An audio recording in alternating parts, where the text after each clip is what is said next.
Hi everyone and welcome back to another video. Today we're gonna talk about this old Xbox 360 controller and how to give it a second chance as a cheap and viable option to play on modern hardware. This controller has been through countless gaming adventures on my old trusty Xbox 360, but as time went on and I fell off the Xbox craze, it landed in my attic and hasn't seen the light of day in years.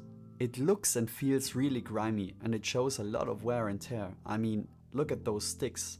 The rubber is so worn down and you barely can see and feel those little knobs. I've been testing before and the controller shows sign of stick drift, and the dead zone on this particular stick is something that needs to be fixed. In this video I'm going to take you through the entire process of breathing new life into this old Xbox 360 controller. We start by addressing those annoying stick issues with a stick box replacement, ensuring the controller performs just like it did in its glory days. And right after that I'll show you how to connect it seamlessly with your modern Windows PC. Trust me, it's really easy. But first, let's talk about today's sponsor, PCBWay.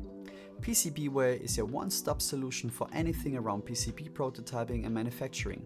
They also offer 3D printing, CNC machining, sheet metal fabrication, and even injection molding. They have a wide range of services to aid you in every stage of bringing your next project to life. Ordering through their website is easy, and there is also an online chat available if you need help at every step of the ordering process. So big thanks to PCBWay for sponsoring this video, and check them out in the link in the description down below. Now, let's fix this 360 controller. For getting into the controller, we need a few things. First of it all, a TR9 screwdriver or bit to actually open up the controller. I also have some hot soapy water and a toothbrush ready for cleaning all the plastics from the debris that has built up over the years. To swap out the stick boxes, we also need some new ones. I've bought a few from AliExpress and they are all T2 stick boxes. Not as good as T3 stick boxes in terms of longevity, but with the treatment I will show you later on, they should hold a good amount of years without any problems. I also have my soldering iron, solder wick, some actual solder and my tweezers ready for getting the boxes off the PCB. You don't need any fancy equipment to do this kind of thing, so a cheap soldering iron like this one I have is good enough for the job. Alright, then let's start by removing the batteries from the back of the controller, and right after that I remove all the TR9 screws holding the controller together.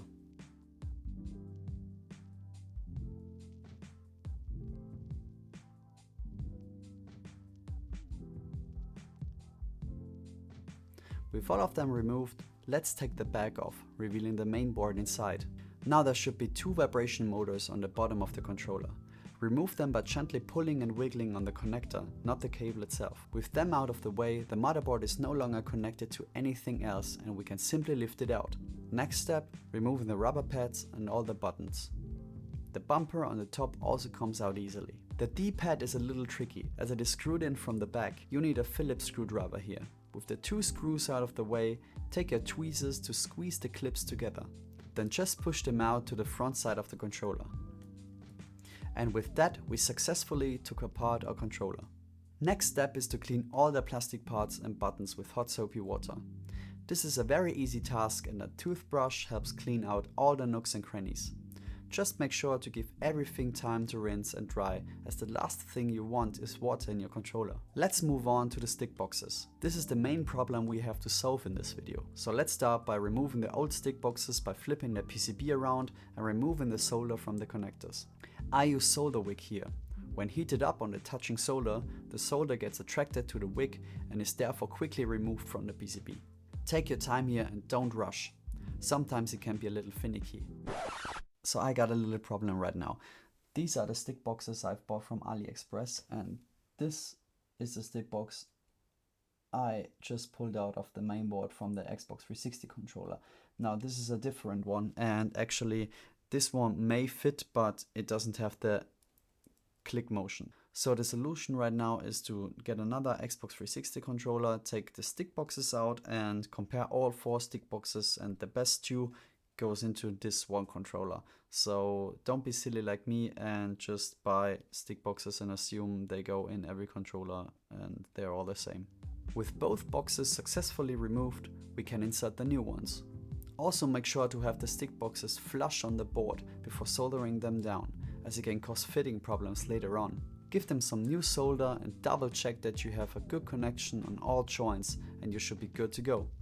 Now for longevity's sake, I researched a little and found someone who has a really helpful website about GameCube controller modding. Fire's mod guides are top notch and easy to follow with links for all items and resources to get. I can't recommend his website enough. He has a specific guide for stickbox lubrication, and I took inspiration from it and sourced a different but equivalent grease to the one recommended by the guide. To get the grease to its rightful place, I used a syringe with a fine needle attached to put a small bead down on the following points. This should ensure a smooth sliding of the plastics and therefore a longer life for the stickboxes. I quickly brushed the PCB with some isopropyl alcohol to clean off the last dust bunnies and residues left on the board. Same thing goes to the rubber pads. A Q-tip makes quick work getting off all the dirt and grime. And the last step right here, assemble the controller back together. With all the buttons and D-pad back in the shell, I can put the PCB right in place.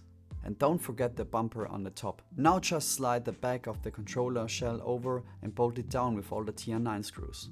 Okay, and here it is. We successfully put a controller back together. Now let's test if everything works on my computer right here. And to actually connect the 360 controller to the PC, I need this little device right here. There are a few different ones, but this is the one I've tested and I recommend working as intended. If you have the receiver in your hands, you have to make a few easy steps to get it working properly, as the driver is not recognized automatically. When plugged into the computer, just go to the device manager and select the unknown device. Go to update drivers and on the list of available drivers. On the bottom of the list there are the Xbox 360 peripherals. Then just press install or next and the driver recognizes the adapter. You can ignore the warning sign right here. To get the controller working, we just need to couple the controller with the adapter using the connect button on both devices at the same time. The controller works as intended. I just downloaded Chrono Trigger to confirm that everything is working properly. The only thing that I found by now is that if you have the rumble on, sometimes they won't stop vibrating till you hit another point or enemy where the motors got triggered. This is a minor issue, which is prevented by turning off the motors, just get hit by an enemy, or just leave it on for the most hardcore players of you.